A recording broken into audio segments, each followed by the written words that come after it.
So now to complete this example, let us look at the Sutram 7369. 7369. Now today, we have just introduced, we have come to this section of Jajoho ku Ghinyatoho. So this is the Kutva Prakaranam. Kutvam means it prescribes a Kavarga Adeshaha. Kavarga Adeshaha. So it is important to keep these sections of the Ashtadhyayi in mind. So anytime you have a situation where there is a Kavarga Adeshaha, you can try to come to this section and see if it's from this section. We have already studied the rules like Ho Hanter Ninyeshu Abhyasacha we have. So these rules we have already been studying. Today we just recently looked at Jajoho Kuhinyatoho. And now what happens is that so this section starts from 7352. But the last about 11 sutras here, Panini says no. So this kutvam is stopped.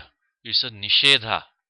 So kavarga adesho na bhavati, kuttam na bhavati. And that starts from 7359, 7359, and that goes down up to 7369. So sutram which we are about to look at right now is the last sutram here, which is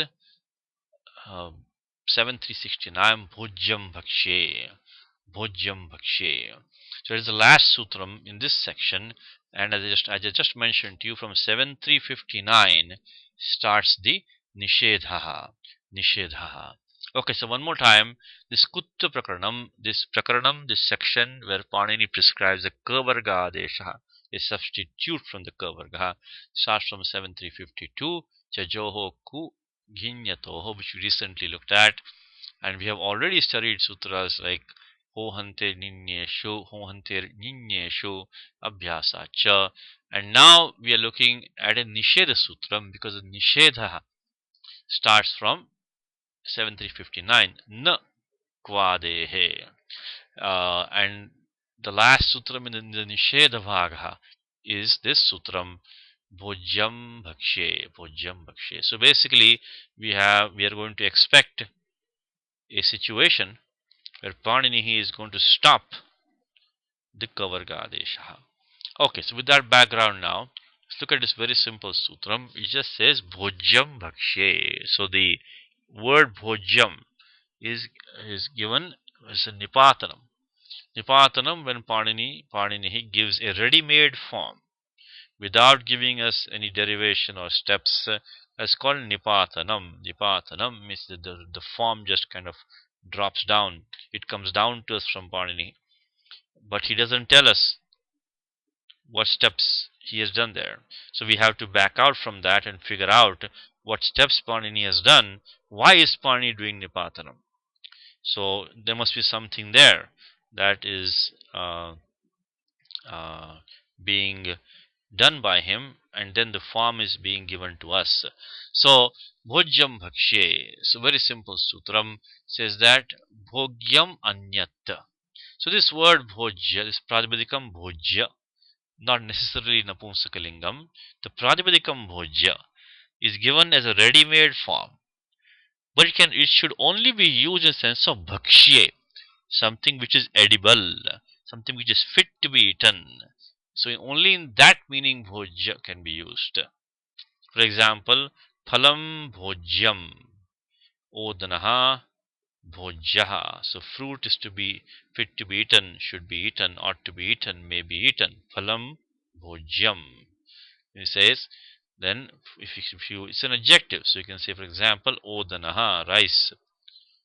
Bhojya is fit to be eaten, should be eaten.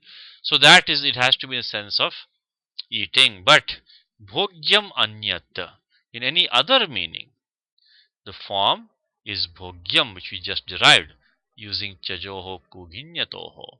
We can say Bhogyam Rajyam.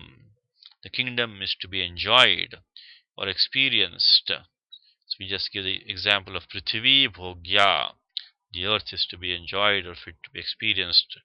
So all the sutram is saying is that if used in the sense of being edible, then the form is bhojya, pratipadikam bhojya. In any other meaning, the form is bhogya.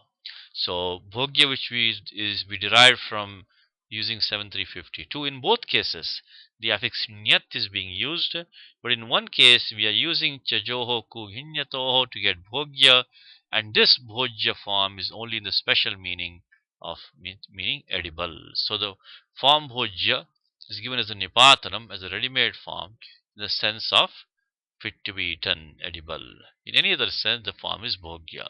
So this is a ready-made form, but we can kind of reverse engineer the form. Reverse engineer the form. What we these steps, these first few steps we know, bhuj plus nyat, the same dhatu, bhuj, palana bhyavaharayoho. So it can also mean a sense of palane, to protect, to protect. So we can say, when you say rajyam bhogyam, can also mean a sense of protecting, fit to be protected. Um, so anyway, so bhuj plus nyat, when we have that, anubandha lope halantyam chutu tasya lopaha, and ardhatuka sanya by sarvadhatuka ardhatuka yoho. I'm sorry, excuse me. Ardhatuka sanya by ardhadhatukam sheshaha. Ardhatuka sanya by ardhatukam shesha 34114, and then we apply puganta lagupasasya cha. So far the steps are all the same that we use to derive bhogya, but now Panini stops the kutvam, stops the kavarga adesha. So the jakara remains as a jakara, it does not become as a gakara, it remains as jakara in the sense of bhakshe. So 7369, the nipatanam, is basically Panini's way of preventing the kutvam of 7352 from applying here. So when used in the sense of being edible, like phalam bhojyam, this jakara remains as a jakara. It does not take the kavarga adesha. So there are these two forms, bhojyam bhakshe, bhojya in the sense of fit to be eaten, or bhogyam anyat. In any other sense, it is bhogya. The pradipadikam is bhogya. So that completes this example with the dhatu bhuj taking the kritya pratyaya nyat.